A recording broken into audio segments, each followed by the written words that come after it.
ముందుగా మీడియా వాళ్ళందరికీ హాయ్. నాకు మీరంటే కొంచెం అంటే చూసి మీరు అడిగే క్వశ్చన్స్ అంటే కొంచెం భయం. బట్ మీ అందరిని ఇక్కడ చూడటం ఐ ఫీల్ సో హ్యాపీ.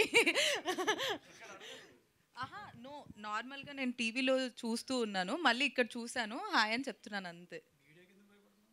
ఏ నువ్వు ఒకదానివి. Okay, fine Sunny. So Mukesh గారి గురించి మాట్లాడాలి. నా లైఫ్లో ఫస్ట్ టైం ఒక షో చేస్తే ఆ షోకి డైరెక్టర్ ముఖేష్ గారు ఆల్మోస్ట్ ఒక 3 మంత్స్. ఆ 3 మంత్స్ చాలా టార్చర్ ఆయన. అందరూ ఆయన భరించినందుకు టార్చర్ పాపం ఆయన్ని ఆయన భరించినందుకు థ్యాంక్స్ టార్చర్ అంటున్నారు. ఆయన ఏం చేశారు చెప్పు. ఆయన ఏం అడిగినా అది కాదు, జస్ట్ ఇప్పుడు నా ఒక నిమిషం. ఒక విక్రమ్ గారు ఒక సూర్య గారు తయారయ్యారంటే బాలా గారి వల్ల. ఎందుకంటే డైరెక్టర్ బాలా గారు అలా చేయిస్తారు అందరితోని వర్క్. అలాంటప్పుడే టాలెంట్ బయటికి వస్తారు అనమాట. సో అలాంటి వ్యక్తి అనమాట. అట్లా ఇప్పుడు నేను అడగలేను ఇదంతా. మధ్యలో నేను అడిగిరా నువ్వు ఎందుకు వచ్చినావు?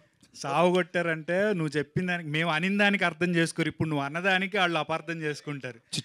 భరించారంటే great things takes time.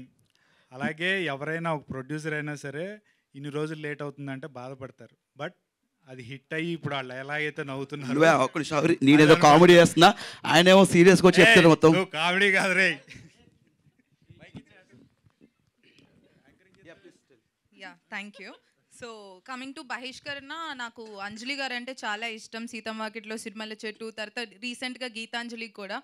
And journey అయితే పిచ్చి పిచ్చిగా ఇష్టం. మీ డైలాగ్స్, మీ వాయిస్, మీ అంతా ఒక తెలుగు హీరోయిన్గా ఐ జస్ట్ లవ్ యూ అంజలి గారు. And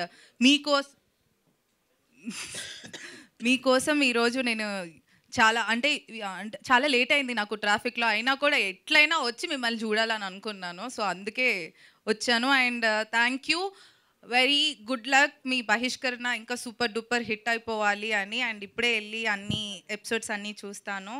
and thank you so much Mukesh గారు అండ్ అంజలి గారు.